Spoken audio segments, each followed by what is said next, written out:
بسم الله الرحمن الرحيم. الحمد لله الذي علا وقهر وعز واقتدر، لا محيد عنه ولا مفر،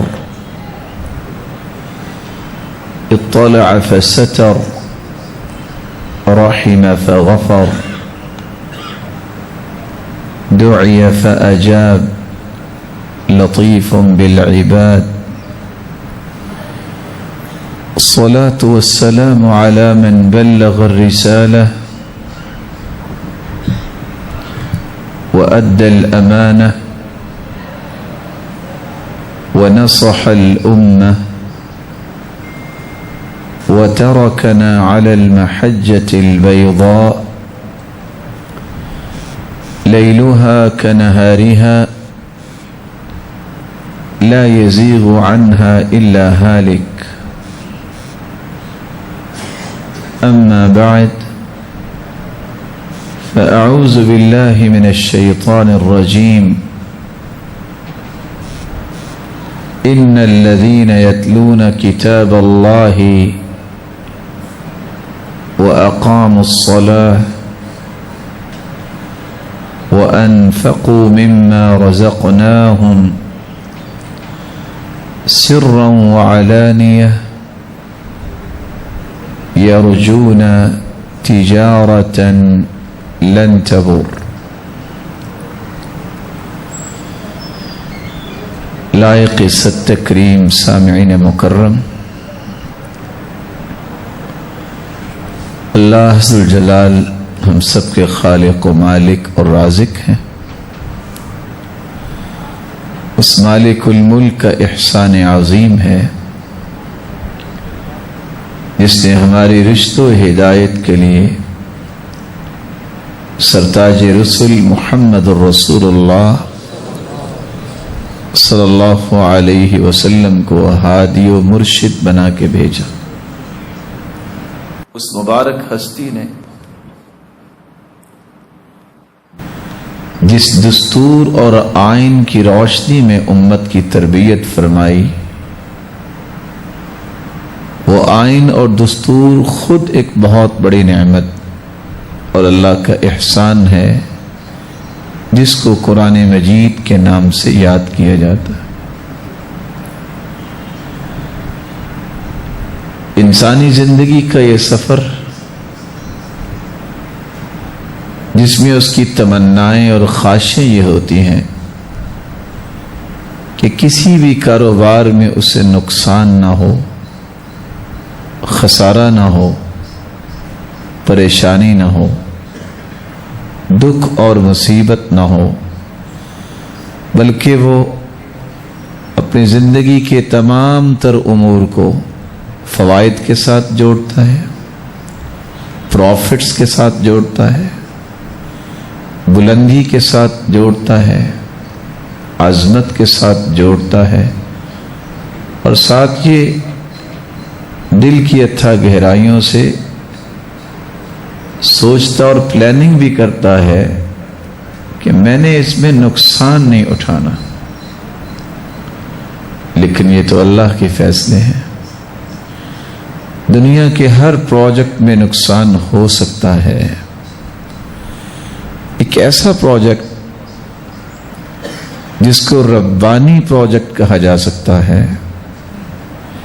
یہ ایسا مبارک پروجیکٹ ہے جس کے بارے میں اللہ ذو الجلال نے یہ سٹیٹمنٹ پیش کر دی ہے، اس میں کوئی خسارہ نہیں ہے۔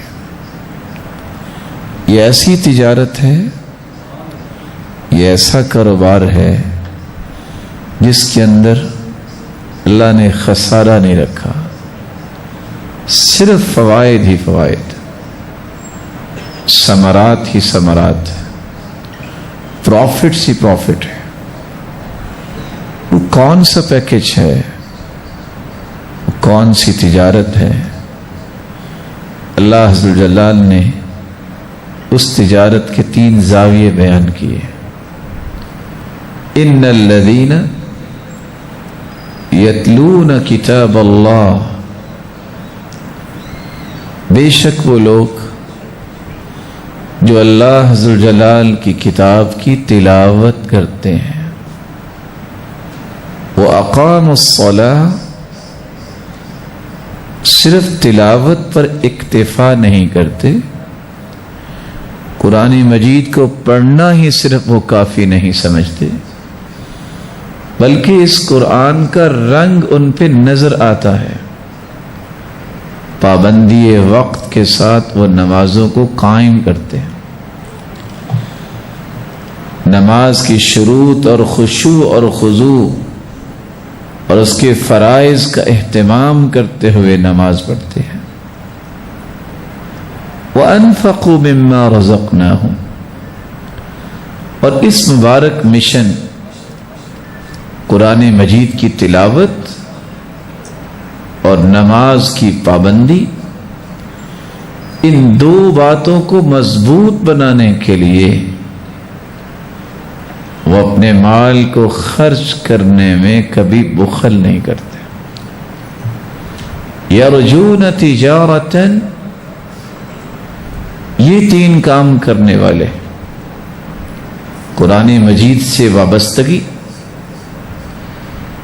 عبادات کو اپنی آنکھوں کی ٹھنڈک بنانے والے،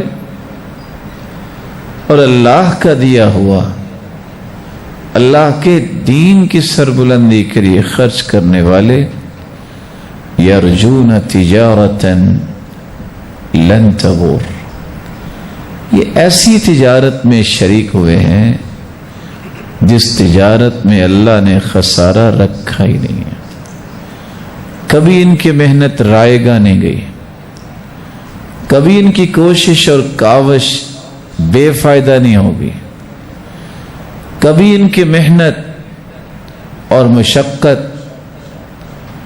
بے سود نہیں ہوگی، بلکہ ان تین کاموں کو کرتے ہوئے ایک ایک لمحہ اور ایک ایک دقیقہ قیمتی بنتا ہے، ثمرآور بنتا ہے، اللہ کی رضا کا سبب بنتا ہے، تقرب الہی کے لیے زینہ بنتا ہے۔ لیکن کب؟ جب وہ اس پروجیکٹ کو اللہ کی رضا کے لیے اختیار کرتا ہے۔ اللہ ذوالجلال سے دعا ہے اس ربانی پروجیکٹ کو سمجھنے اور پھر اس میں شریک ہونے کی توفیق عطا فرمائے۔ تو آئیے اختصار کے ساتھ اس مشن اور اس پیکج کو سمجھیے جس کا تذکرہ خود اللہ نے کیا ہے کہ آپ کا یہ کام کبھی بھی نقصان والا نہیں ہو۔ اس میں سب سے پہلی بات جو پیش کی گئی ہے، یتلون کتاب اللہ، تلا یتلو تلوتن و تلاوتن۔ تلاوت کا معنی پڑھنا بھی ہوتا ہے اور تلا یتلو تلوتن کسی کے پیچھے چلنا بھی ہوتا ہے۔ تو وہ لوگ جو قرآن کو پڑھتے بھی ہیں اور پھر قرآن کو اپنا پیشوا بھی مانتے ہیں، اس کی تعلیمات کو اپنی زندگی کی سب سے اعلیٰ اور عرفہ اصول اور تعلیمات کے طور پہ اسے تسلیم کرتے ہیں، یہ وہ خوش نصیب لوگ ہیں جن کے بارے میں رسول اللہ صلی اللہ علیہ وسلم نے فرمایا تھا کہ بختور ہیں وہ لوگ کہ جن کے ہاتھ میں ایک ایسی رسی ہے، کتاب اللہ هو حبل اللہ الممدود من السماء الى الارض، اللہ کی کتاب یہ اللہ کی طرف سے ایک لٹکائی گئی رسی ہے، اور شان کہاں بنتی ہے؟ طرفہ بید اللہ وطرفہ بایدیکم، اس رسی کا ایک کنارہ اللہ ذوالجلال کے مبارک ہاتھ میں ہے اور دوسرا کنارہ جو ہے وہ تمہارے ہاتھوں میں. یہ نسبت، یہ قسمت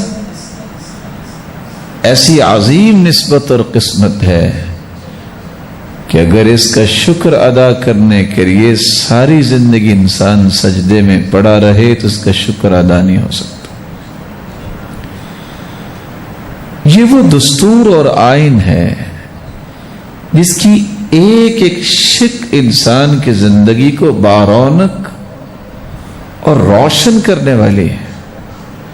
رسول اللہ صلی اللہ علیہ وآلہ وسلم نے اس لیے جہاں یہ بات پیش کی ہے کہ ایک کنارہ اللہ کے ہاتھ میں ہے اور دوسرا کنارہ تمہارے ہاتھوں میں ہے، وہاں لفظ یہ بھی پیش کیے ابشرو، مسلمانوں خوش ہو جاؤ. آپ نے کبھی دیکھا ہوگا کہ اگر استاد شاگرد بھی اکٹھے کھڑے ہوں کھیل کے میدان میں تو شاگرد کی بھی تمنا ہوتی ہے استاد ہمارے ساتھ کھیلے. یہ ایک عام رویہ دنیا کا ہے. اگر کسی چیز کو والد نے پکڑا ہے اور بیٹے کے ساتھ وہ تعاون کر رہا ہے تو اس کو کتنی اپنائیت محسوس ہوتی ہے. زندگی کے سفر میں گرنے سے بچانے کے لیے ہر شخص کوئی نہ کوئی تنکا اور رسی کی تلاش میں رہتا. اس پورے سفر میں کامیابی سے زندگی گزار کے جنت کے وارث بننے کے لیے اللہ نے جس رسی کو دنیا میں بھیجا ہے اس کا نام قرآن ہے، اور صرف ان کے ہاتھ میں نہیں دی بلکہ اپنے مبارک ہاتھ میں بھی رکھی ہے. ساتھ ہی اپنے پیغمبر کی زبان سے خوشخبری سنا دی ابشرو، خوش ہو جاؤ، جس رسی کا کنارہ تمہارے ہاتھ میں ہے اس کا دوسرا کنارہ تمہارے رب کے ہاتھ میں ہے. رسول اللہ صلی اللہ علیہ وآلہ وسلم نے اس لیے فرمایا تھا فتمسکوا بہ، اس قرآن کو مضبوطی سے تھام لو. فإنکم لن یہلکوا، فإنکم لن تہلکوا، تم کبھی بھی ہلاک نہیں ہوگے. وَلَن تَضِلُّوا بَعْدَهُ أَبَدًا، صرف ہلاکت سے بچاؤ نہیں ہوگا بلکہ جب تک اس رسی کو تھامے رکھو گے کبھی تم گمراہ نہیں ہوگے. تو گمراہیوں سے بچنے کا، ہلاکتوں سے بچنے کا جو راستہ ہے وہ راستہ ہے جس کی نشاندہی اللہ عز و جلال نے کی ہے، جس کا تعین رسول اللہ صلی اللہ علیہ وسلم نے کیا ہے. اور وہ راستہ ہے کہ انسان اس قرآن مجید کے ساتھ اپنے تعلق کو مضبوط بنائے. رسول اللہ صلی اللہ علیہ وآلہ وسلم نے اس لیے مسلمانوں کو یہ نصیحت کی ان مما يلحق المؤمن من عمله وحسناته بعد موته علما علمه ونشره. آج کتنے لوگ سوال کرتے ہیں میں ایصال ثواب کا کام کرتا ہوں، جائز ہے؟ میں ایصال ثواب کے لیے کام کرنا چاہتا ہوں. کون سا طریقہ ہے کہ آپ اپنے عمل کو صدقہ جاریہ بنا لیں؟ کون سا ایسا طریقہ ہے کہ آپ مٹی میں مٹی ہو جائیں لیکن آپ کی نیکیاں پھر بھی آپ کے نامہ اعمال میں ہر روز لکھی جاتی رہے؟ وہ 7 طریقے رسول اللہ صلی اللہ علیہ وسلم نے بیان کیے ہیں، جن 7 طریقوں کو اختیار کرنے سے انسان کی وفات کے بعد بھی اللہ عز و جلال اس کے نام اعمال میں اجر و ثواب لکھواتے بھی رہتے ہیں اور اسے نیکی پہنچتی بھی رہتی ہے. من علم علما ونشرہ، سب سے پہلا کام اسی کو اللہ نے علم کی دولت سے نوازا ہے، وہ لوگوں کو سکھا دے۔ ونشرہ، اس کے پاس علمی دولت نہیں ہے، اس کے پاس مالی دولت ہے، تو وہ اس قرآن کی تعلیم دینے والوں کا دست و بازو بنے اور علم کی ترویج اور نشر و اشاعت میں اپنا مال پیش کر دے۔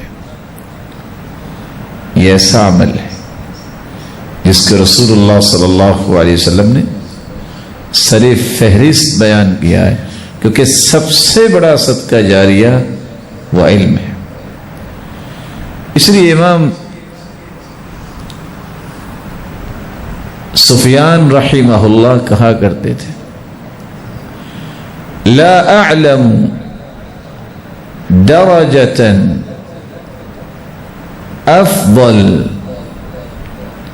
بعد النبوة من بث العلم، نبوت کے بعد سب سے افضل جو درجہ ہے وہ یہ درجہ ہے کہ علم کو پھیلایا جائے اور دنیا کو سکھایا جائے، دین کی بات دنیا کے کونے کونے تک پہنچائی جائے۔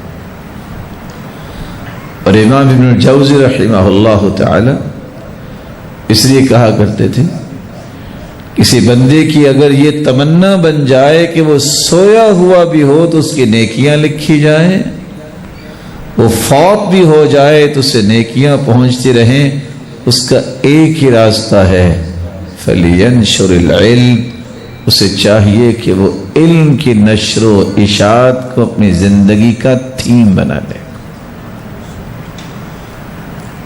رسول اللہ صلی اللہ علیہ وسلم کے صحابہ نے، اسی لیے تو 1,44,000 صحابہ جو حجۃ الوداع کے موقع پر تھے، آج ذرا تاریخ کی کتب کی ورق گردانی کیجئے، گنتی کے 20,000 وہ صحابہ ہوں گے جن کی ارض حجاز اور یمن کی پٹی پہ کوئی آثار لوگ بتاتے ہوں گے کہ یہاں وہ فوت ہوئے اور یہاں ان کی تدفین ہوئی، وگرنہ اس علم کی نشر و اشاعت کے لیے وہ دنیا کے کونوں کونوں میں پھیل گیا۔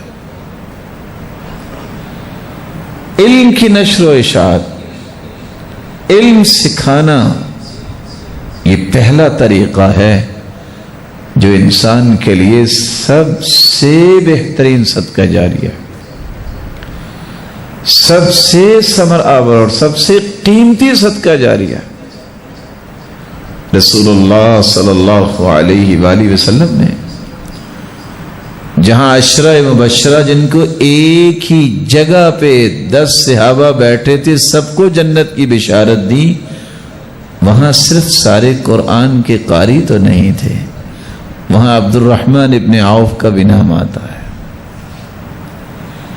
کیونکہ اس شخص کو اللہ نے یہ صلاحیت دی تھی کہ اللہ کے دین کی سرفرازی، اللہ کے دین کی ترویج کے لیے، رب کی رضا کے لیے جو صلاحیت میرے پاس ہے وہ مالی صلاحیت ہے، میں اس صلاحیت کو دین کے لیے وقف کرنے میں کوئی بخل نہیں کروں گا۔ حیرانگی کی بات یہ ہے، یہ 2.5 کروڑ ایک ہی مجلس میں اللہ کی راہ میں پیش کرتے تھے، اور جب عمرہ کرنے آئے تو لوگوں کی بھی خواہشیں ہوتی ہیں، دیکھتے ہیں یہ بہت لکی انسان ہے، یہ دعائیں کیا کرتا ہے، تو جو ہی بیت اللہ کا طواف شروع کیا تو وہ ساتھ ساتھ یہ سننے کی غرض سے تھا کہ دعائیں کون سی کرتے ہیں، اتنی برکت ان کو ملتی ہے، یہ مٹی کا سودا کرتے ہیں تو سونے کا بھاؤ مل جاتا ہے، تو ان کی دعا کیا تھی؟ ربی قینی شح نفسی، یا اللہ مجھے بخیلی سے بچا۔ تو وہ شخص پاس چلنے والا کہتا ہے ابھی آپ بخیل ہیں؟ آپ تو وہ ہیں جن کو اللہ نے اتنے خوبصورت کام کرنے کی توفیق سے نوازا، اور آپ کہہ رہے ہیں رب قنی شح نفسی، یا اللہ مجھے میرے نفس کی بخیلی سے بچا۔ یہ وہ شخصیت ہیں جن کے بارے میں سیدہ عائشہ دعا کیا کرتی، سقى الله أباك من سلسبيل الجنة، اے عبد الرحمن تجھے اور تیرے باپ کو اللہ جنت کی سلسبیل سے قیامت کے دن پلائے۔ اتنی بڑی دعا دیا کرتی تھی۔ تو رسول اکرم صلی اللہ علیہ وسلم نے ایصال ثواب کا جو بہترین طریقہ بتایا ہے، آپ قرآن سکھائیں، علم پھیلائیں، علم کی نشر و اشاعت کریں، دعوت کا کام کریں، تربیت کا کام کریں، لوگوں کی بھلائی اور خیر خواہی کی پلاننگ کریں، ان کے ساتھ نیکی کرنے کا کام کریں۔ اور سب سے بڑی بھلائی اور خیر خواہی یہ ہے کہ کسی مسلمان کو جہنم کے راستے سے ہٹا کے جنت الفردوس کے راستے پہ لگا دینا۔ آپ مال دیں گے وہ تو ختم ہو جائے گا، آپ اس کے ساتھ 2-4 مرتبہ لڑائی پہ جائیں گے، آخر نقصان ہو جائے گا۔ لیکن اگر آپ اس کو جنت کا راستہ دکھاتے ہیں جو خالص قرآن و سنت کا راستہ ہے، اللہ کی رضا لینے کا راستہ ہے، تو صرف وہ نہیں، اس کی نسلیں بھی جہنم سے بچ سکتی ہیں، اور یہ ساری نسلوں کی نیکیاں تو ان کو ملیں گی، لیکن ان سب کے برابر آپ اکیلے کو اتنی نیکیاں ملیں گی۔ من دل علی خیر فلہ اجر مثل فاعلہ، جو شخص نیکی کی بات کرتا ہے، اس نیکی کو سن کر جتنے لوگ عمل کرتے ہیں سب کو برابر اجر ملتا ہے جو اللہ نے اس نیکی کا رکھا ہے، لیکن بتانے والے کو ان سب کے برابر اکیلے کو ملتا ہے۔ لا ينقص ذلك من اجورهم شيئا، اللہ عز جلال ان کے اجروں میں کمی نہیں کرتے، بتانے والے کو سب کے برابر اجر عطا کرتے۔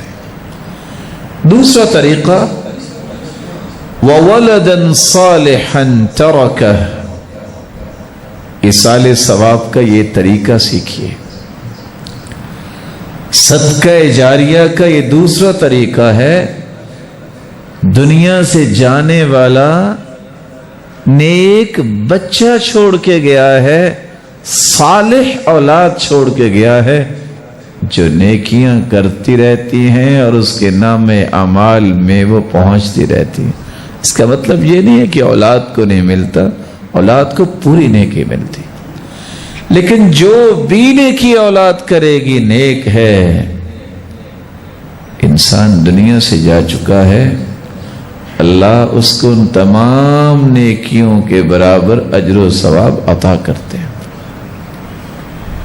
رسول اکرم صلی اللہ علیہ وآلہ وسلم نے یہ دوسرا مرحلہ بیان کیا ہے۔ آج سچی بات پوچھے تو ان دو چیزوں پہ توجہ امت کی ختم ہوگی۔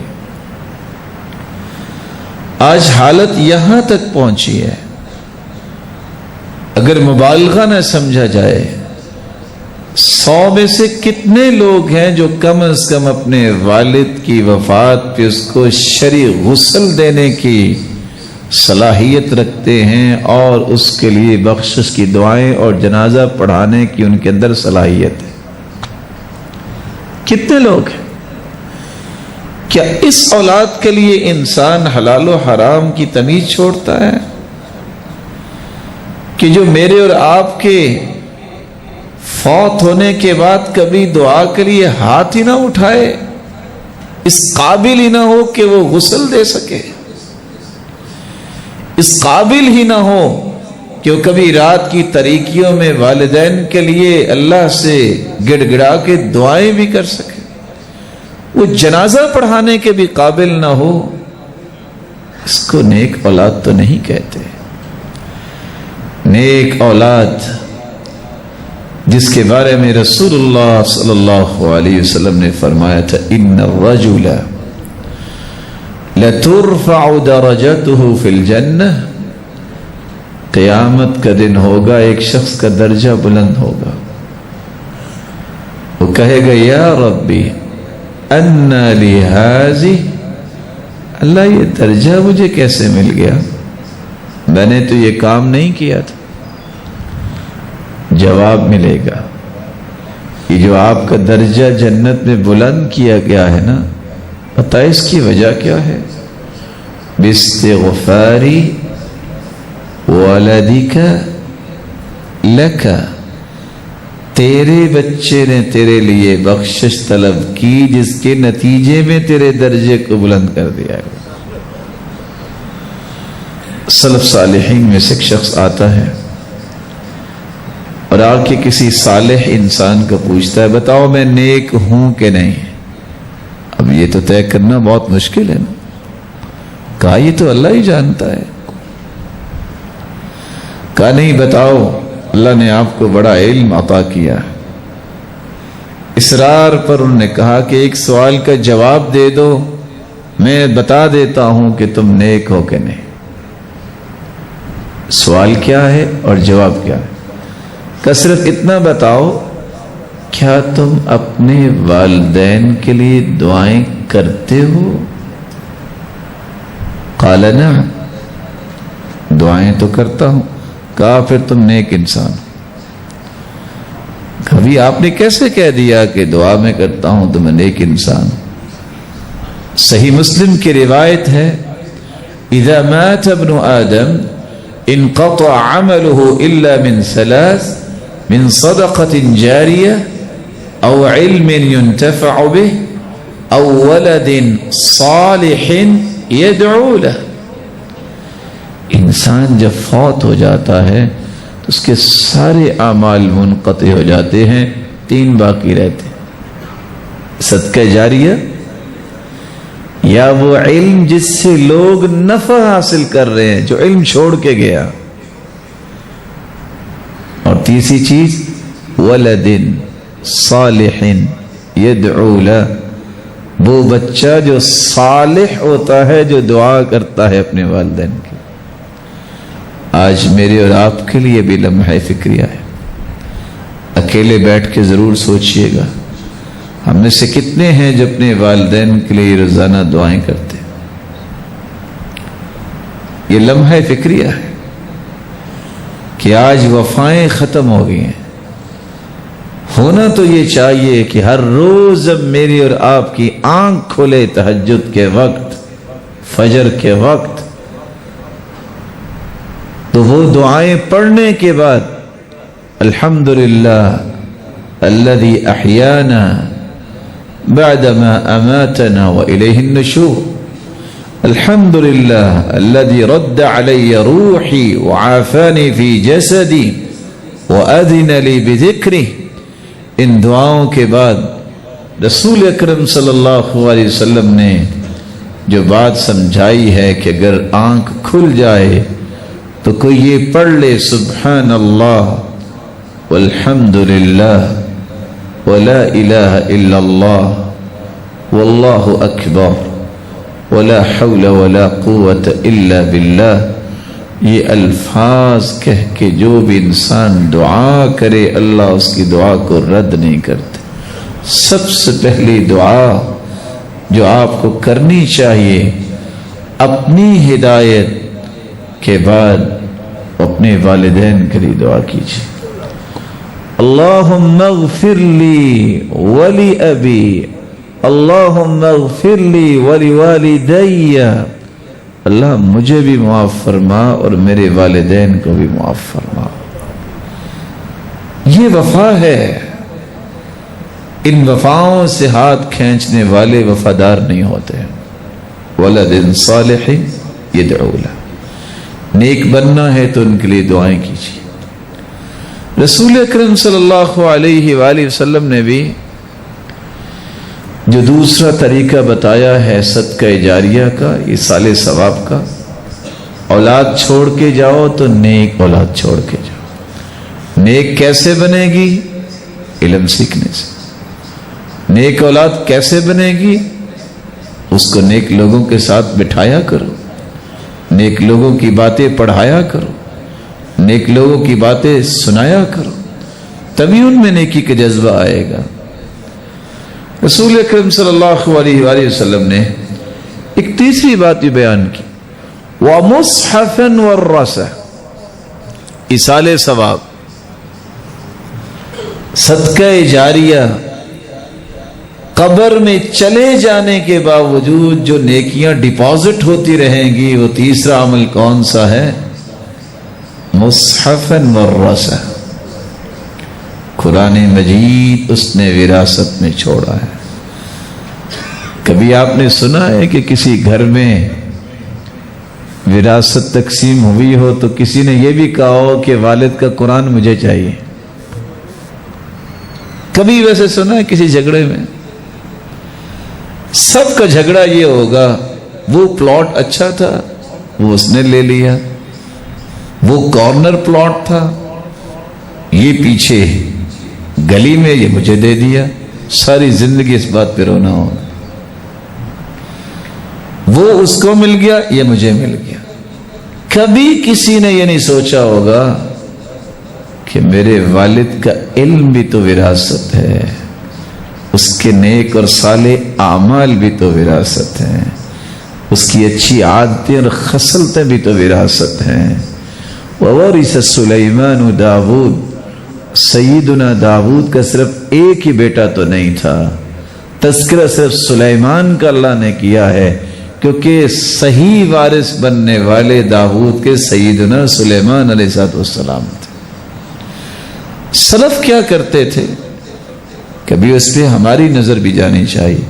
کہتے تھے ہمارا باپ تہجد گزار ہے، بہت صدقہ کرتا ہے، خیر خواہی کرتا ہے، اچھے اخلاق والا تھا، سارے کام کو ایک نہیں کر سکتا تو چلو تقسیم کر لیتے ہیں، آج کے بعد اس گھر میں تہجد ختم نہیں ہونی چاہیے، آج کے بعد اس گھر سے کوئی خالی ہاتھ واپس نہیں جانا چاہیے، آج کے بعد اس گھر سے باپ کی وہ بات یاد رکھنی ہے، معافی دینی ہے۔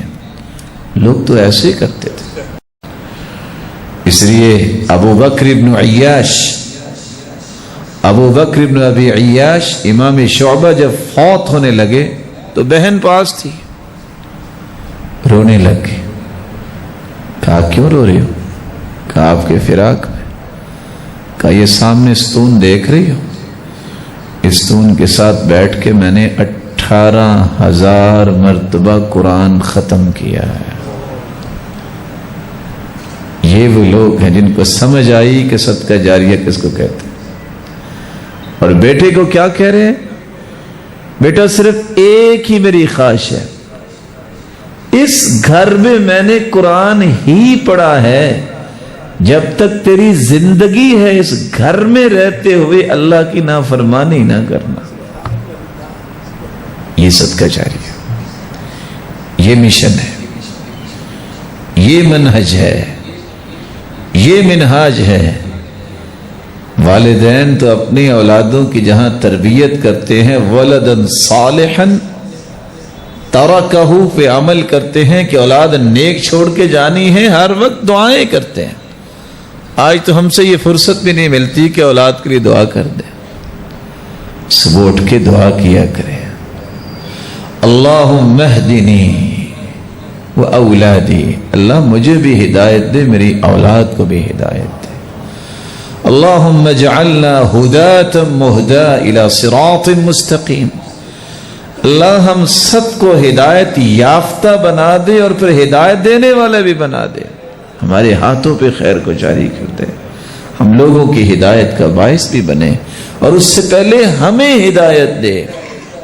یہ دعائیں کیا کریں، بلکہ ہر اذان کے بعد کبھی اکیلے بغیر آواز نکالے بھی آپ دعا تو کر ہی سکتے ہیں۔ ایک شخص بڑا ہی پریشان تھا کہ پتہ نہیں قبر میں کیا بنے گا، تو ایک آدمی نے اس سے 2 سوال کیے جو میں آپ کی خدمت میں پیش کر دیتا ہوں۔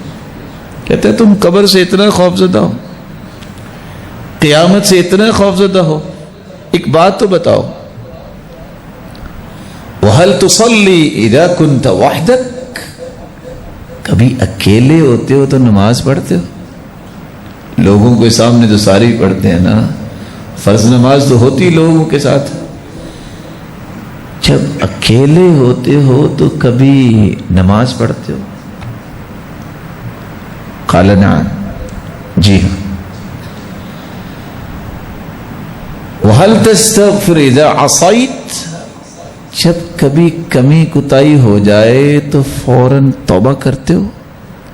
قال نعم، کہا جب تک یہ کرتے رہو گے پریشانی کی بات نہیں، اللہ تجھے اپنی رحمت سے محروم نہیں کریں گے۔ وَلَدًا صَالِحًا تَرَكَ، فضیل ابن عیاض بیٹے کے لیے دعا کرتے ہیں، یا اللہ اس کو مجھ سے بھی نیک بنا دے۔ اللہ نے ایسی دعا سنی، تہجد کے وقت باپ اٹھتا ہے، دیکھتا ہے بیٹا پہلے تہجد میں ہے اور سجدے میں پڑا ہوا ہے۔ آج میری اور آپ کی خواہش ہوگی تو اولادیں ایسے بنیں گی۔ فتنوں کا اتنا دورہ ہے، ہمیں وقت نہیں ملتا کہ ان کے لیے دعا ہی کر دیں، اور والدین کی دعا رد نہیں ہوتی۔ مصحفاً ورثہ، کسی کی وراثت میں گٹار آتا ہے، کسی کی وراثت میں طرح طرح کی سیسریز اور چیزیں آتی ہیں۔ کس قدر وہ انسان عظمت والا ہے جو وراثت میں قرآن چھوڑ کے جا رہا ہے۔ ایصال ثواب کا یہ طریقہ تلاش کرو۔ کتنے قرآن مجید ہیں جو آپ نے کسی مسجد میں رکھوائے کہ یا اللہ جتنے پڑھنے والے ہیں ان کی بھی ہدایت کا سامان بنا اور یہ نیکیاں مجھے بھی عطا فرما دے۔ کتنے مراکز میں ہیں، کتنے معاہد اور مدارس میں آپ نے قرآن پہنچائے۔ یہ ایصال ثواب کا راستہ کتنا آسان ہے۔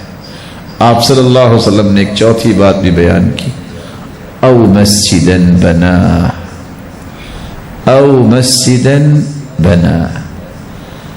اگر آپ صدقہ جاریہ کرنا چاہتے ہیں تو مسجد بنائیں۔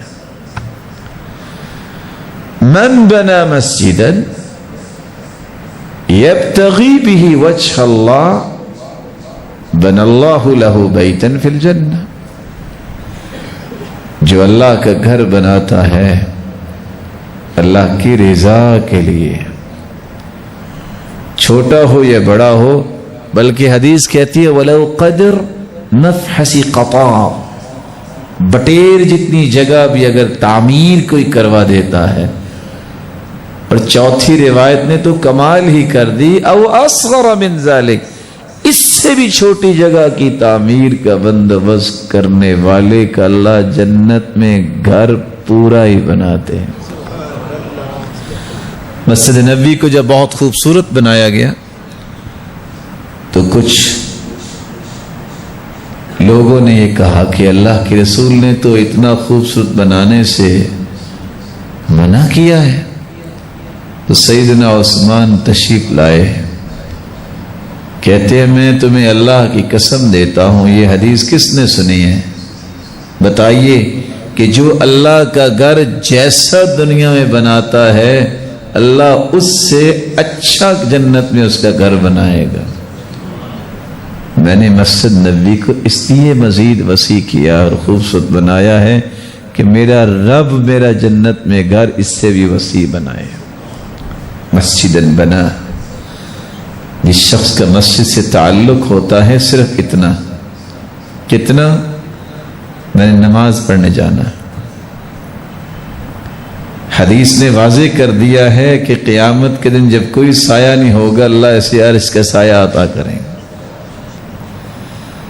اور جو 24 گھنٹے مسجد میں رہتا ہے اللہ اس کو کتنے انعامات سے نوازے، اور کیا ہی کمال کا وہ مقام ہے قیامت کے دن جب اللہ کی طرف سے آواز آئے گی این جیرانی، میرے پڑوسی کدھر ہے؟ کون بولے گا؟ کسی کی ضرورت نہیں ہے۔ جبریل امین کو ہی اجازت ملے گی، وہی سوال کریں گے یا رب وَهَلْ يَنْبَغِي لِأَحَدٍ أَنْ يُجَاوِرَكَ، اللہ آپ تو خالق، مخلوق کی کیا جرت ہے کوئی خالق کا بھی پڑوسی بن سکتا ہے؟ رسول اکرم صلی اللہ علیہ وسلم کا فرمان ہے، جواب ملے گا این عمار المساجد، کہاں ہے مسجدیں بنانے والے اور آباد کرنے والے؟ آج وہ میرے پڑوسی ہیں۔ مسجدن بنا، مسجدن بنا، یہ مشن ہے مسجدیں بنانا، مسجدیں آباد کرنا یہ مشن ہے۔ اور یاد رکھنا، ابن قیم کی بات کبھی کام آئے گی۔ وہ کہا کرتے تھے دین دو جگہ سے آیا ہے، مسجد سے، مسجد والے سے۔ جب تک ان دونوں جگہوں سے محبت رہے گی دین باقی رہے گا۔ جو ان دونوں میں سے کسی ایک سے متنفر ہو گیا آدھے دین سے محروم ہو گیا۔ جس کے دل میں ان دونوں چیزوں کی قدر ختم ہوگی وہ پورے دین سے محروم ہو جائے گا۔ یہ اللہ ذوالجلال کی نعمت ہے کہ اللہ ذوالجلال جس کو یہ عطا کر دے کہ وہ اللہ کے گھر بنانے کی تمنا اور تڑپ رکھتا ہے۔ مجھے وہ لوگ بھی آج یاد ہیں جن کے ہاتھ کانپ رہے ہوتے ہیں، جن کے پاس گنتی کے چند دینار ہوتے ہیں، ریال ہوتے ہیں، اور وہ ڈھونڈ رہے ہوتے ہیں کوئی ایسی جگہ کہ کسی جگہ مسجد بنوا دیں، کسی جگہ مسجد میں ڈلوا دیں۔ ان کی بھی ضروریات ہیں، لیکن شوق دے دیا گیا، ذوق پیدا کر دیا گیا۔ یہ تڑپ جو ہے یہ ہر بندے کے نصیبے میں نہیں ہے۔ جو اللہ ذوالجلال سے سچی محبت کرنے والے ہیں یہ عطائیں بھی اللہ انہیں عطا کرتے ہیں۔ پانچواں طریقہ، او بیتا لابن السبیل بنا، صدقہ جاریہ، ایصال ثواب کا کام کرنا ہے۔ ابن السبیل، مسافر، اس کا گھر بنانا، اس کی رہائش کی جگہ بنانا۔ آج ابن السبیل کون ہے؟ کہاں ہے یہ سسٹم؟ کون ہے جو اس پہ عمل کر رہا ہے؟ وہ لوگ ہیں جنہوں نے مسافروں کے لیے بندوبست کیا، جو دو دو چار چار ضلع چھوڑ کے آتے ہیں کہ میں نے قرآن و حدیث سیکھنی ہے، ان کی رہائش بنائی ہوئی ہے۔ وہ مدارس اور مراکز اور معاہد ہیں جہاں اس بات کو اختیار کیا گیا کہ مسافروں کو جگہ دی، کسی طریقے سے دین سیکھیں، اسی طریقے سے اللہ کے رسول کے فرامین سیکھیں۔ او بیت لابن السبیل بنا، ایک مسافر ہے جس کے پاس رہائش ہے ہی نہیں۔ معاشرے کے کہاں ہیں وہ لوگ جو اہل ثروت ہیں؟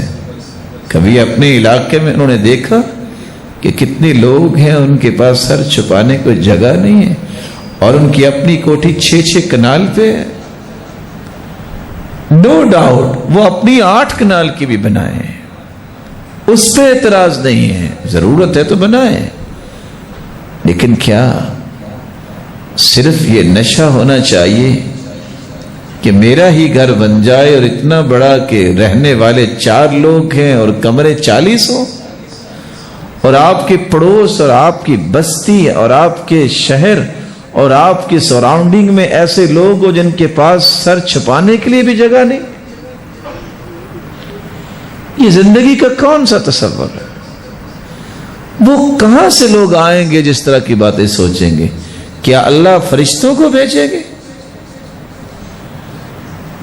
اللہ کے رسول صلی اللہ علیہ وسلم نے تو یہ بھی فرمایا،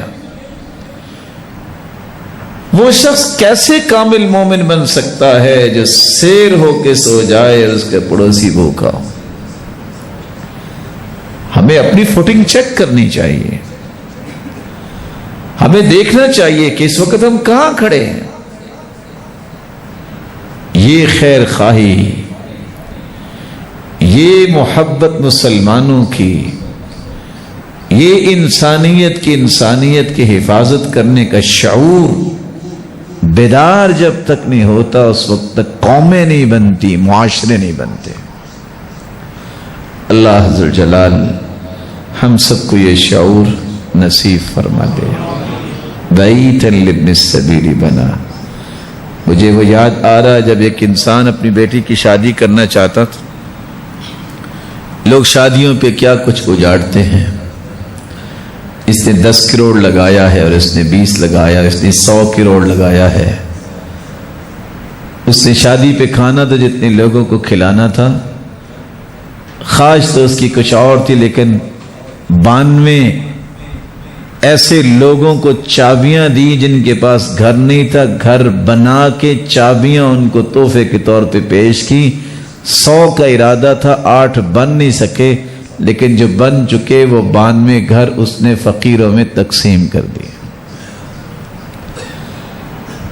ہمارے رویے آج یہ ہوتے ہیں کہ فخر ہونا چاہیے، پتہ ہونا چاہیے کیا کھانے دیے، پتہ ہونا چاہیے کہ کیسی یہ شادی ہوئی تھی۔ ہمیں یہ کبھی سوچ نہیں آئی کہ یہ بھی پتہ ہونا چاہیے کہ میری ذمہ داری کیا ہے۔ آپ حیران ہوں گے یہ حدیث سن کے، بئس الطعام طعام الولیمہ، برا کھانا ہے اس دعوت کا اس میں صرف امیروں کو بلایا جائے، فقیروں کو نہ بلایا جائے۔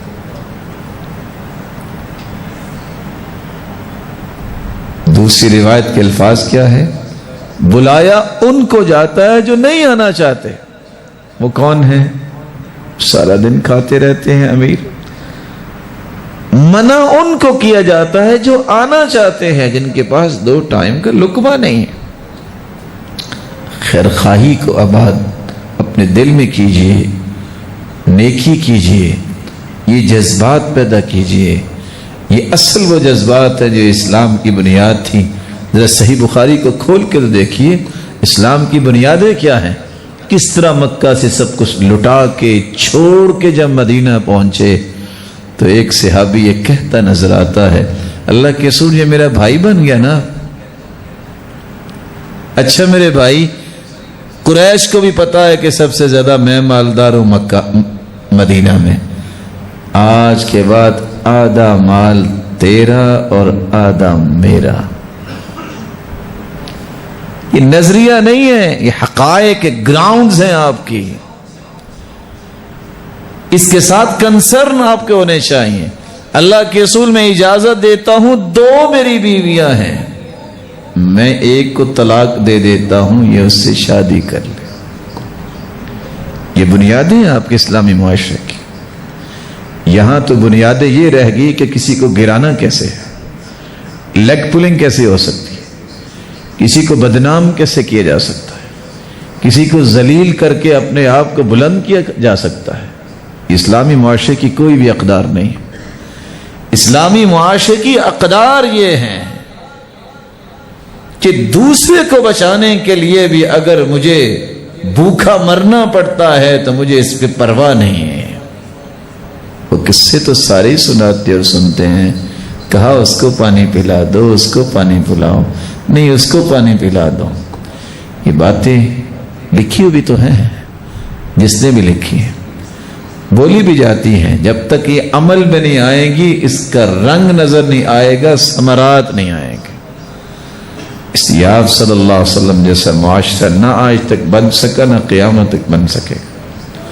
بیتا لابن السبیل بنا او نہرا اجرا، چھٹا طریقہ ایصال ثواب کا، اپنے یہاں آپ کو ثواب پہنچانا ہے، والدین کے لیے کو نیکی کرنی ہے، نہر بنانا۔ او حفر بئرا، دوسری روایت میں ہے کنواں کھدوانا، تیسری روایت میں ہے علیک بالماء، لوگوں کے لیے پانی کا بندوبست کر۔ آج میں اور آپ تو اپنے گھر میں جائیں، ایک ہی کمرے میں 2 سسٹم، ہاٹ اینڈ کولڈ۔ کبھی یہ بھی دیکھا ہے باپردہ بیٹیوں کے باپ اور ماں کو بھی دیکھا ہے کہ وہ تو بیچارے نوکریاں کر رہے ہیں اور بیٹیاں 1 سے 2 سے 6 گھر چھوڑ کے پانی بھر کے لاتی ہیں.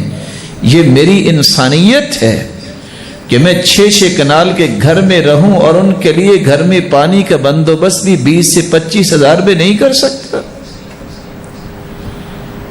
کیسے انسانیت کا خون سفید ہو گیا ہے. ان نیک عورتیں جو بیوہ ہیں، باپ سر پہ نہیں رہا، لوگوں کے گھروں میں خدمت کر کے گزارا کرنے والی، کبھی کسی نے سوچا ان کا؟ کسی یتیم بچے کا سوچا ہے؟ کسی یتیم بچی کا سوچا ہے کہ اس کا بھی گھر بننا چاہیے، بھی خوشی سے اپنے گھر کی زینت بن سکے، اچھی زندگی گزار سکے؟ یاد رکھیے گا، مال کے 2 ہی مسئلے ہیں، کسی کو سمجھ آ جائے تو کامیاب ہو جائے گا. آپ اگر 10 کھرب کے بھی مالک ہیں نا تو یاد رکھنا 1 روپیہ ساتھ نہیں قبر میں لے کے جائیں. 1 روپیہ بھی. آپ اپنے درزی کو جو مرضی کہہ دیں کہ میرا کفن ذرا ایسا بنانا، کو جیب شیب لگا دینا، نہیں لگائے گا. دوسری مال کی مصیبت یہ ہے، یہ 10 کھرب جو آپ جوڑ کے چھوڑ کے جائیں گے، 1 روپیہ بھی ساتھ ہی لے کے جائیں گے، اڑائیں گے آپ کے وارثین، حساب آپ سے لیا جائے گا. یہ پیسہ کہاں سے آیا تھا؟ یہ پیسہ کن کے لیے جوڑتے رہے ہو؟ حدیث میں آتا ہے، اللہ کے رسول نے فرمایا کہ تم وارثوں کے مال سے زیادہ محبت کرتے ہو. کہا اللہ کے رسول، وارثوں کے مال سے ہم تو محبت نہیں کرتے. فرمایا مالک ما قدمت ومال وارثک ما اخرت. جو تم اللہ کی راہ میں دے دو وہ تو ہو گیا تمہارا، جو چھوڑ کے جاتے ہو تم تو مٹی میں ہوتے ہو، وہ تو وارثوں کا ہی ہے نا، تمہارا تو نہیں ہے. اس کی محبت زیادہ ہے جو چھوڑ کے جانا ہے. اللہ ذوالجلال کہ پیارے پیغمبر کے پاس 7 تشریف لائے. جب ان کی والدہ فوت ہوئی بہت غمگین ہوئے، والدہ سے بہت محبت تھی. کہ اللہ کے رسول میں کیسے اپنی والدہ کے ساتھ نیکی کر سکتا ہوں؟ قال علیک بالماء. میرے صحابی لوگوں کو پانی پلایا کرو، پانی کا بندوبست کرو، نیکیاں تمہاری والدہ کو ملیں گی. آج کتنے لوگ ہیں جو اس بات کو سوچتے ہیں؟ کس جگہ لوگ آ کے کھڑے ہوتے ہیں، وہاں کو نل لگا دیا جائے، کہ وہاں کو پانی کا بندوبست کر دیا جائے. کتنے اس طرح کے روشن چہرے آتے ہیں اللہ کے گھروں میں. کہاں گیا وہ مال؟ کہاں گیا وہ شوق اور ذوق کہ ہم مسجد کی صفوں میں کچھ پانی رکھتے ہیں، باہر بندوبست کر دیں کہ آنے والا پانی پی لے. یہ آنکھیں دیکھتی ہیں آج بھی ارض حجاز میں یہ شوق موجود ہے کہ پانی کا بندوبست کیا جاتا ہے.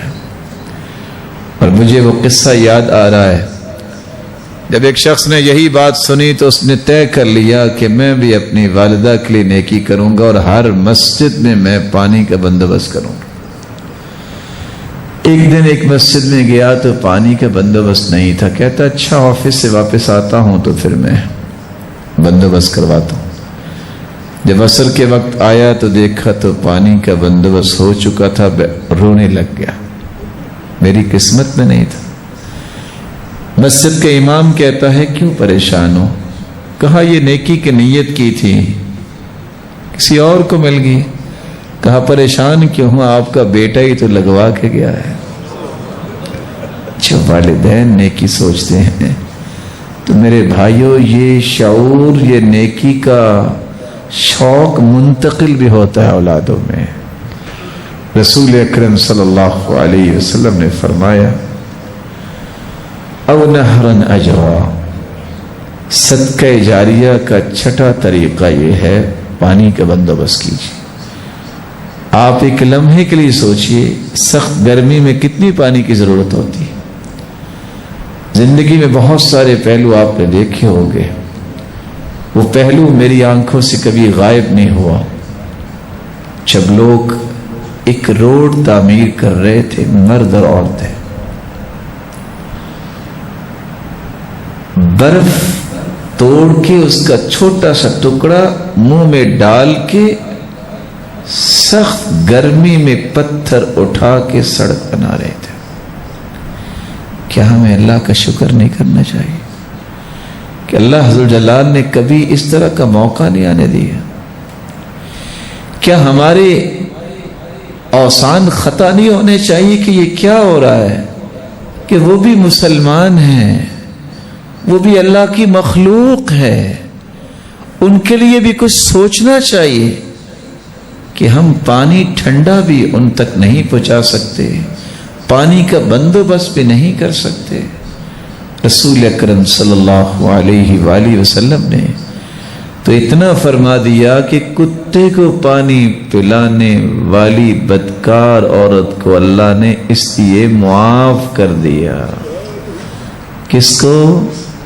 ناپاک ہے وہ. ایک مرتبہ زبان لگا دے نا برتن میں تو 7 مرتبہ جب تک دھویا نہ جائے وہ برتن قابل استعمال نہیں ہوتا. کہ مسلمان اس کو اگر آپ پانی پہنچائیں اور پانی پلائیں تو کیا آپ کی بخشش اور میری بخشش نہیں ہوگی؟ یہ صدقہ جاریہ ہے. رسول اکرم صلی اللہ علیہ وسلم نے ایک 7ویں بات بھی بیان کی، او صدقۃ اخرجها من ماله فی صحته وحیاته. 7ویں چیز، ایسا صدقہ جو اپنے مال سے کب خرچ کرتا ہے؟ صحت کی حالت میں، زندگی میں. یہ 2 لفظ کیوں بولے اللہ کے رسول نے؟ کیونکہ جب بندہ بیمار ہوتا ہے پھر تو خرچ کرتا ہی ہے، چلو بیماری دور ہو جائے. جب فوت ہوتا ہے تو لوہا گرم ہوتا ہے، اولاد بھی کہتی ہے جی یہ ہمارے باپ کے لیے صدقہ جاری ہے. یہاں لفظ کیا ہے؟ فی صحتہ و حیاتی، زندہ ہے، صحت مند ہے، اب خرچ کرے. اور ویسے راز کی بات آپ کی خدمت میں پیش کر دوں، ہم لوگ بڑے کمزور ہیں. ہم دعا بھی کوئی پڑھتے ہیں، ذکر کرتے ہیں تو نیت یہ ہوتی ہے یہ پڑھتا رہوں گا تو کرونا نہیں ہوگا. کیوں جی؟ ایسا ہی ہے نا، یہ پڑھوں گا نا تو اس کا یہ فائدہ ہوگا. سلف کا یہ رویہ نہیں تھا. سلف یہ کہتے تھے میں نے ذکر کرنا ہے اس لیے یہ میری ذمہ داری ہے رب کی رضا حاصل کرنے کے لیے، جب وہ راضی ہوگا تو مجھے خود بخود راضی کر دے گا. مجھے غرض نہیں ہے اس لیے نہیں میں کر رہا کہ یہ اس کا کام ہوگا میں یہ کر رہا ہوں. میں نے رب کو راضی کرنا. وہ اس سے بھی اونچا سوچتے تھے. میں اس لیے یہ پڑھ رہا ہوں، میں نے اپنے رب کے قریب ہونا ہے، میں نے اپنے رب کو راضی کرنا ہے. اللہ عز و جلال یہ توفیق ہر ایک کو نصیب فرمائے. یتلون کتاب اللہ، وہ پروجیکٹ جس میں کوئی خسارہ نہیں ہے. اس کا ایک کارنر یہ ہے جو اللہ کی کتاب پڑھنے والے ہیں اللہ ان کو کبھی گرنے نہیں دیتا. ان اللہ یرفع بهذا الكتاب اقواما ويضع به آخرین. اللہ عزتوں سے نوازتے ہیں تو اس قرآن کی وجہ سے. میں جانتا ہوں ان لوگوں کو بھی جو قرآن مجید کی وجہ سے اللہ نے ان کو وہ مقام دیا جو ان کے خاندان کو کبھی نصیب ہی نہیں ہوا. صرف قرآن کی وجہ سے کوئی پہچانتا ہی نہیں ہے خاندان کا کہ اللہ نے قرآن کی عظمت دی. اللہ نے اس خاندان کو بھی دیگر خاندانوں سے بلند مقام عطا کر دی. یہ فیصلے اللہ تعالیٰ کے. جو اس کو نعمت سمجھتا ہے قرآن کو، اللہ اس کو بھی دنیا کے لیے نعمت بنا دیتے ہیں. یتلون کتاب اللہ. کیسا یہ کمال ہے کہ بڑے سے بڑا بھی بادشاہ ہو اس کو پیچھے کھڑا ہونا پڑتا ہے. کس کے؟ جس کو قرآن آتا ہے. کس کے؟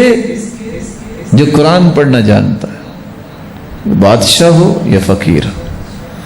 اور سچ کہا جس نے کہا اس سے عظمت والا کون ہو سکتا ہے جو قرآن پڑھنے والا علم والا ہے.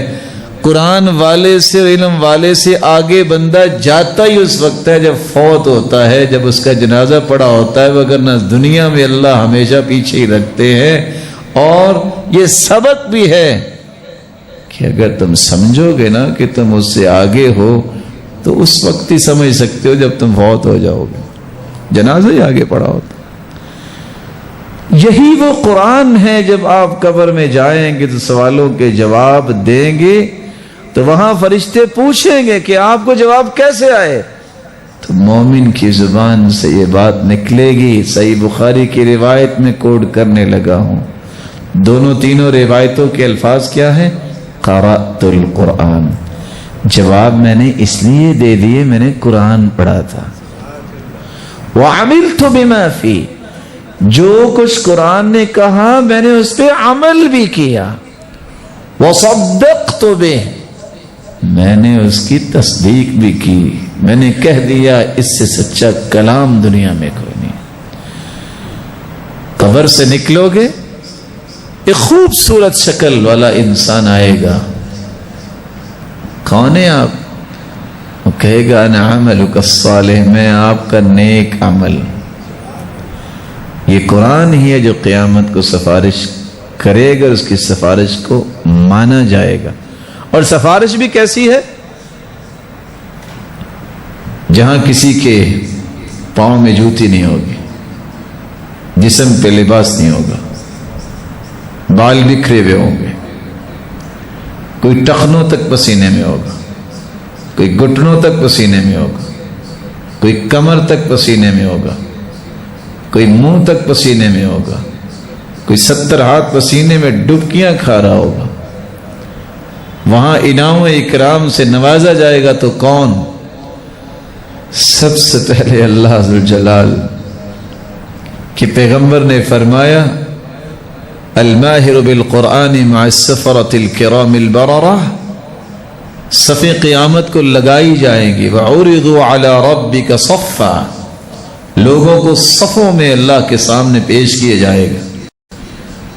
صفیں وہاں نورانی بھی ہوں گی اور خاکی بھی ہوں گی, اور ٹوٹل 120 صفیں جنت میں جائیں گی, جن میں سے 80 صفیں صرف اس امت کی ہوں گی جو جنت میں جائیں گے.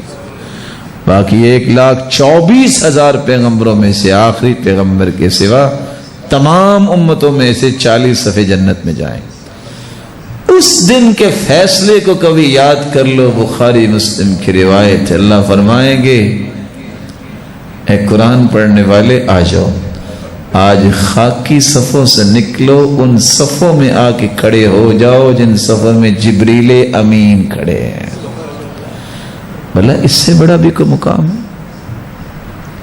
یہ قرآن ہی آئے گا. یجیء القرآن یوم القیامہ, سفارش کرے گا یا ربی, اے رب اس کو انعام سے نوازیے. فیلبس تاج الکرامہ, فیلبس حلۃ الکرامہ. اللہ ذوالجلال عزت کا تاج اسے پہنائیں گے. لوگوں کے بال تو بکھرے ہوئے ہوں گے, اس کو عزت کا تاج پہنایا جائے گا. اللہ کچھ اور انعام دیجئے, جنت کی خلعت فاخرہ پہنائی جائے گی. اللہ انعام تو دے دیا, یا رب ارض عنہ, اللہ راضی بھی ہو جائیے, اللہ راضی بھی ہو جائیں گے. پھر رضا کا سلسلہ کیسے چلے گا؟ اللہ ذوالجلال کا حکم آئے گا اقرا وارتقی, قرآن اب پڑھتے جاؤ اور جنت کی سیڑھیاں چڑھتے جاؤ. فإن منزلتك عند آخر آیت تقرأها, مقام تیرا بس یہ معمولی سا اونچا نہیں ہے. قرآن کی آیتیں ذرا دیکھ لو کتنی ہیں. اللہ کے رسول کا فرمان ہے, اللہ فرمائیں گے تیرا مقام وہاں ہے جہاں قرآن مجید کی آخری آیت کی تم تلاوت کرو گے. کمال کی بات جو اس حدیث کے اندر ہے وہ کیا ہے؟ سب آپ جانتے ہیں جب فوت ہو جائے تو جو عمل ہو چکے اس کی نیکیاں ملتی ہیں. قیامت کو کوئی عمل نہیں کر سکے گا.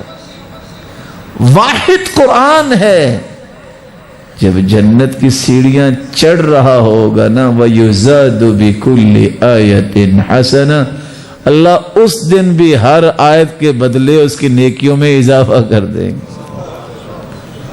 دنیا کا کوئی عمل نہیں ہے. جملہ کتب حدیث کو جمع کر لیجیے، آپ کو اس پلے کی روایت ہی نہیں کوئی ملے گی.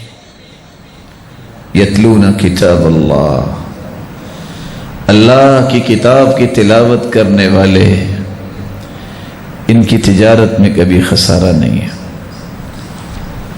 وَأَقَامُوا الصَّلَاةَ، نماز کو قائم کرنے والے. کاش نماز کی وہ محبت ہمیں عطا ہو جائے جو سلف کو اللہ نے عطا کی تھی. کیسی محبت؟ کبھی کبھی یہ باتیں پڑھ کے سن کے سوچ میں پڑ جاتے ہیں اللہ نے ان کو کتنا پیارا بنایا تھا. وہ ابن سماع کہتے ہیں کہ 40 سال ہو گئے کبھی بھی میں نے نماز جماعت کے بغیر نہیں پڑھی. سعید بن مسیب کہتے ہیں 50 سال ہو گئے مجھے نہیں پتا کہ مسجد میں کون آتا، کیونکہ میں کبھی پچھلی صف میں کھڑا ہی نہیں ہوا. اذان بعد میں ہوتی، میں پہلی صف میں کھڑا ہوتا ہوں. وہ کیسے امام اعمش تھے، وہ کہا کرتے تھے 70 سال ہو گئے میری تکبیر اولا فوت نہیں ہوئی. ان باتوں کی روشنی میں میں بھی آپ کی خدمت میں یہ بات پیش کر دوں. زندگی میں اگر آپ یہ چاہتے ہیں کہ آپ کبھی گرے نہیں، اللہ کی رحمت سے محروم نہ ہوں، اپنے دل سے ایک عہد کر لو کہ میری زندگی کی سب سے قیمتی متاع جو ہے وہ میری نماز اور عبادت. نماز کی پابندی کرنے والا جو ہے اور وقت پہ پابندی کرنے والا، اللہ اسے کبھی محروم نہیں کرتا. اللہ اسے کبھی محروم نہیں کرتے. اور صحابی کے اس سوال کو چیک کیجیے کہ بیٹا آج تکبیر اولا ملی؟ جواب ملا آج تکبیر اولا نہیں مل سکی. کہا بیٹا 100 اونٹ مجھے مل جاتے تو مجھے اتنی خوشی نہ ہوتی جتنی تیری تکبیر اولا ملنے پر خوشی ہوتی. پتہ ہے اونٹ کا معنی کیا ہے آج کل کے معاشرے میں؟ اونٹ ہی ہے. پتہ اس کی قیمت کتنی ہے؟ جتنی V8 کی قیمت. آج ذرا کمپیریزن کیجئے، آپ ذرا کمپیریزن کیجئے کہ 100 گاڑیاں اگر مجھے مل جاتی ہیں آج کل کے اعتبار سے تو مجھے اتنی خوشی نہ ملتی جتنی بیٹا تیری تکبیر اولا کے ساتھ نماز پڑھنے کی خوشی ہوتی. رسول اکرم صلی اللہ علیہ وسلم نے کتنا خوبصورت یہ پیغام دیا ہے، جو 40 دن تکبیر اولا کے ساتھ نماز پڑھتا ہے وہ منافق نہیں ہوتا، آنکھیں بند ہوگی، جہنم سے بھی آزاد ہوگا. تو میں اس خوبصورت اللہ کے گھر کے ذمہ داران سے ایک گزارش بھی کروں گا. ہم نے رمضان میں اس کی کوشش کی اور اتنی خوشی ملی. چھوٹے چھوٹے بچے اس ٹارگٹ کو اچیو کرنے کے لیے چھوٹے چھوٹے بچے والدین کو اٹھا کر لاتے کہ میں نے نماز با جماعت جو ہے تکبیر کے ساتھ پڑھنی.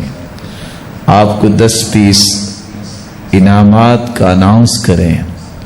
آپ بھی سائیکل دے کے بچوں کو پابند کروا سکتے ہیں. کیا قیمت ہے سائیکل کی؟ اگر یہ ننھے نوجوان ان کی ہڈیوں میں نماز چلی جائے تو ان سائیکلوں کی کوئی قیمت نہیں. یہ بہت خوبصورت سودا ہے. قومیں ایسی تیار ہوتی ہیں. اللہ کے رسول فرماتے بیٹو یہاں سے وہاں تک جو دوڑ لگائے گا میں اسے کھجور انعام دوں گا. تحفیظات اللہ کے رسول تیار کیا کرتے لوگوں کو. اس طرح کے پیکج بھی دینا چاہیے. اور کتنے ہی خوش نصیب ہیں وہ لوگ جو مسجد کے لیے زینت بن جاتے ہیں، وہ لوگ جو بر وقت نماز پڑھنے اور ہر وقت نوافل کی طرف توجہ دینے والے ہیں، وہ کتنے خوش نصیب ہیں۔ میں بات کو مختصر کرتے ہوئے یہ بات کہنا چاہوں گا، بے نماز جو کہتا ہے کہ نماز کی ضرورت نہیں، اسی طرح مر جاتا ہے۔ ایسے انسان کے بارے میں کتابیں کیا لکھتی ہیں؟ لا یغسل، اس کو غسل نہیں دیا جاتا، ولا یکفن، اس کو کفن نہیں دیا جاتا، ولا یصلی علیہ، اس کی نماز جنازہ نہیں پڑھی جاتی، ولا یدعا لہ بالمغفرہ، اس کی بخشش کی دعا نہیں کی جاتی، ولا يدفن في مقابر المسلمین، مسلمانوں کی قبرستان میں اسے دفنایا نہیں جاتا۔ کسی کو اگر یہ باتیں سمجھ میں آ جائیں تو کوئی نماز سے پیچھے رہے۔ اس وطن عزیز میں اللہ اس کی حفاظت فرمائے۔ اب دیانتداری سے بتائیے، یہ 22.5 کروڑ لوگوں میں سے نمازی کتنے ہیں؟ اب تھوڑا سا دیکھیں، لڑائی جھگڑے کے لیے تو ہر بندہ تیار ہے یہاں، لیکن آپ تھوڑا سا محبت کے انداز میں سوچئے۔ میں نے اس کے بارے میں کیا سوچا ہے، 22.5 کروڑ میں سے نمازی کتنے ہیں؟ ان کو نماز کی دعوت دینی کس نے ہے؟ ان کو اللہ کے قریب کرنا کس نے ہے؟ کہ ہماری کوئی ذمہ داری نہیں ہے؟ کیا یہ میری ذمہ داری ہے کہ جب بھی کوئی گیدرنگ ہو، کوئی شادی ہو تو پڑوسیوں کو دور سے قریب سے سب کو بلا لوں؟ یہ ذمہ داری نہیں ہے کہ میں کبھی اس نیت سے بھی اس کے پاس جاؤں کہ ماشاءاللہ آپ کتنے اچھے ہیں، لیکن اب نماز پڑھیں گے تو اب اللہ کے ہاں بھی اچھے بن جائیں گے۔ آج لوگ صرف آپ کو اچھا کہتے ہیں۔ کیا احترام اور محبت سے میں دعوت دینے کے بھی قابل نہیں رہا؟ تو کیسے تھے صحابہ؟ منا میں کھڑے ابو ذر رضی اللہ تعالیٰ عنہ دعوت دے رہے ہیں، کسی نے کہا یہاں تو چھوڑ دو، لوگ کنکریاں مار رہے ہیں اور آپ کو دعوت کی پڑی ہوئی ہے۔ کہا لو وضعتم الصمصام على هذه واشار الى قفاه ثم ظننت اني انفذ كلمه سمعتها من رسول الله لانفذتها قبل ان تجيزوا علي، اگر تو میری گردن پہ تلوار بھی رکھ دو، مجھے پتا ہو کہ میں گردن کٹنے سے پہلے ایک کلمہ بھی بول سکتا ہوں جو اللہ کے رسول سے سنا ہے تو بول کے ہی گردن کٹواؤں گا۔ شوق رکھیے، یہ ذوق ہونا چاہیے۔ میری وجہ سے کسی کی خیر خواہی ہو جائے، میری وجہ سے کسی کی آخرت بن جائے۔ پیغام پہنچائیے، بات پہنچائیے۔ کیسے؟ احترام سے، تانا نہ دیں، آر نہ دلائیں، صرف محبت سے پیغام دیجیے۔ اس محبت اور احترام سے پیغام دیا گیا کبھی ضائع نہیں ہوتا۔ اگر آپ تانے اور آر پہ آئیں گے تو پھر آپ اپنی دعوت کی تاثیر کھو بیٹھیں گے، ناکام ہو جائیں گے۔ اور حکم بھی یہ ہے کہ تانا نہ دو کسی کو، اگر تمہیں کوئی تانا دیتا بھی ہے تو تب بھی تانا نہ دو۔ یہی تو اسلامی اقدار ہے جو ہمیں ایک دوسرے کو سکھانی ہے، ایک دوسرے سے شیئر کرنی ہے، معاشرے کو بلند کرنا ہے، تو ان اقدار کے ذریعے۔ اور آخری بات جس پہ میں اپنی بات کو مکمل کرنا چاہوں گا، اللہ تعالیٰ نے فرمایا ہے وَأَنفَقُوا مِمَّا رَزَقْنَاهُمْ سِرًّا وَعَلَانِيَةً، وہ لوگ جن کی تجارت میں کبھی خسارہ نہیں ہوا۔ ایک تو وہ ہے جن کی قرآن سے وابستگی ہے، جو نمازوں کو قائم کرتے ہیں، اور تیسرے وہ ہیں جو ان دو چیزوں کے مشن کو مضبوط کرنے کے لیے کھڑے ہو جاتے ہیں۔ خرچ تو وہی کرنا ہے نا جو اللہ نے دیا ہے۔ انفق ما فی الجیب یأتیک ما فی الغیب، جو تمہاری جیب میں ہے تم خرچ کرو، جو اللہ نے غیب کے خزانے رکھے ہیں اللہ رخ ان کا ادھر موڑ دیں گے۔ اللہ کے وعدے سچے ہیں۔ اور کیسے سچے وعدے ہیں؟ کسی کے سچے ایمان کی دلیل صدقہ ہے، والصدقۃ برہان۔ اللہ نے قابل رشک بنوایا ہے اپنے پیغمبر کی زبان سے، تو کس کو؟ ایک وہ جس کو قرآن کی دولت ملی، دوسرا وہ جس کو مال کی دولت ملی۔ وہ دن رات قرآن پہ عمل کرتا اور پڑھتا ہے، یہ دن رات اس پہ مال خرچ کرتا ہے اور دین کی سربلندی کے لیے مال خرچ کرتا ہے۔ داؤ مرضاکم بالصدقہ، بیمار تو ہر شخص ہے، کوئی جسمانی ہے، کوئی فکری ہے، کوئی عملی ہے، کوئی روحانی ہے، کوئی نفسیاتی ہے۔ بیماریوں کا علاج کرنا چاہتے ہو تو صدقہ کرو، صرف جسمانی نہیں، قلبی بیماریوں کا علاج بھی صدقہ ہے۔ ایک شخص آ کے کہتا ہے دل بہت سخت ہے، فرمایا یتیموں کو کھانا کھلایا کرو، مسکینوں کو کھانا کھلایا کرو، اور یتیموں کے سر پہ شفقت کا ہاتھ رکھو، دل خوبصورت بن جائے گا۔ صرف یہ نہیں، معاشرتی بیماریوں کا علاج بھی صدقہ ہے۔ وہ شخص جس نے صدقہ کیا، ایک دن چور کو دیا، ایک دن بدکار عورت کو دیا، ایک دن امیر کو دے دیا، لوگوں نے باتیں کی دیکھو کس کس کو صدقہ مل گیا ہے، پریشان ہو گیا۔ اللہ نے فرمایا میرے بندے تینوں راتوں کا صدقہ قبول کر لیا ہے، تیرے مال میں برکت بھی اتنی ڈالی ہے کہ چور چوریوں سے توبہ طائب ہو گیا، بدکار اپنی برائیوں سے توبہ طائب ہو گئی ہے۔ یہ امیر پہلے بھی امیر ہی تھا لیکن بخیل بہت تھا، جب سے تیرا مال اس نے کھایا ہے نا تو وہ بھی خرچ کرنا شروع ہو گیا۔ معاشرتی بیماریاں ختم، فتنے بھی ختم، کیونکہ حدیث میں آتا ہے اپنا فتنہ ہے، اولاد کا ہے، مال کا ہے، پڑوسی کا ہے۔ ان سارے فتنوں کو ختم کرنے کا طریقہ یہ ہے کہ تم نماز پڑھو، روزہ رکھو، صدقہ کرو، نیکی کا حکم کرو اور برائی سے منع کرو۔ الہ العالمین نے کتنا انعام کیا ہے، صدقہ 70 شیطانوں کے منہ بند کر دیتا۔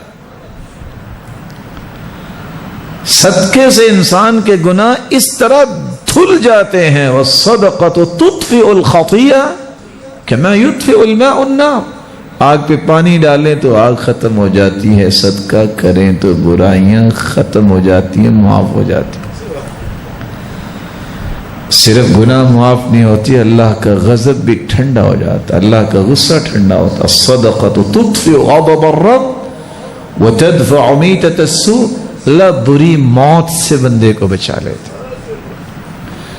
قبر چھوٹی سی ہوتی ہے، والصدقۃ تطفئ عن اہلها حر القبور، اگر کسی نے قبر کو ٹھنڈا کرنا ہے تو اس کا طریقہ ہے صدقہ کرو، اللہ اسی قبر کو ٹھنڈا کر دے۔ قبر سے نکل کے جب یہ انسان جائے گا، ظل المؤمن یوم القیامت الصدقۃ، کس قدر گرمی ہوگی، سورج کتنا قریب ہوگا، صدقہ کرنے والا قبر سے نکلے گا، صدقہ اس کے لیے امبریلا اور چھتری بن جائے گا۔ کہاں جائے گا؟ اللہ کے عرش کے نیچے جائے گا، کیونکہ یہ صدقہ کرنے والا ہے۔ رسول اکرم صلی اللہ علیہ وسلم نے فرمایا جو شخص کھجور کے برابر صدقہ کرتا ہے، اللہ اسے پال کے نیکی کا پہاڑ بنا دیں گے۔ بندہ قیامت کا پوچھے گا اللہ یہ کہ، اللہ فرمائیں گے کھجور جتنا صدقہ میں نے پال پال کے اس کو اتنا بڑا کر دیا ہے۔ یحییٰ بن معاذ کہا کرتے تھے لا اعرف حبہ تزن عند اللہ جبال الدنیا الا حبہ من صدقہ، دانے تو بہت دیکھے ہیں لیکن کیا کمال کا وہ دانہ ہے جو صدقے کا ہوتا ہے، قیامت کو نیکی کا پہاڑ بن چکا ہوگا۔ اللہ ذوالجلال اس کاروبار کو بھی کرنے کی توفیق دے جس کا تذکرہ اللہ نے قرآن میں کیا ہے کہ جس میں کوئی خسارہ نہیں ہے۔ وہ پیکج کیا ہے؟ اللہ کے قرآن کی تلاوت کرنا، نماز کی پابندی کرنا، اور اللہ کے دیے ہوئے مال کو ان دونوں کاموں کو مضبوط کرنے کے لیے خرچ کرنا۔ مولا کریم جتنے یہاں روشن چہرے تشریف فرما ہیں اور جو سن رہے ہیں، الہ العالمین ان میں سے کوئی بیمار ہیں تو ان کو صحت و عافیت سے نواز۔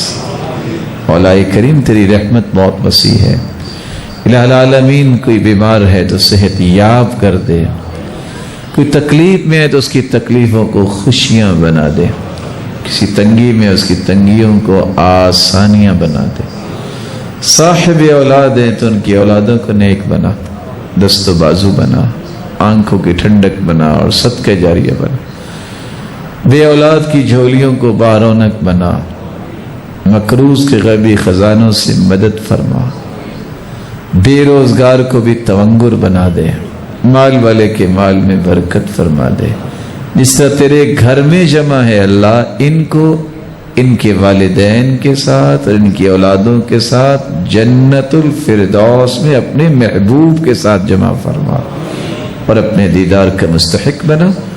وآخر دعوانا ان الحمد للہ رب العالمین۔